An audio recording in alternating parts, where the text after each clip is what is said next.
souvent qu'en fait, tu parles de des préjugés qu'on pourrait avoir à ton encontre avant qu'on te les fasse. Donc tu parles de tes lunettes, tu parles de ton physique, tu parles de tes origines. Tu peux dire grosse, hein. Je peux dire grosse, tout à fait. Est-ce que c'est à ça que ça sert les vannes, en fait, de déjouer les préjugés avant qu'on te les assène? Écoute, moi, je suis persuadée que oui. Après, moi, depuis que je suis toute jeune, j'ai décidé de me protéger et de développer ce petit mécanisme de défense de je vais me charrier, me vanner avant que quelqu'un le fasse. Parce que ça fait moins mal au cœur quand c'est toi qui le fais.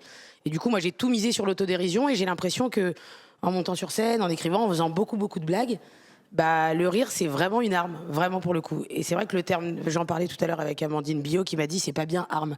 C'est un moyen, c'est l'un des meilleurs moyens.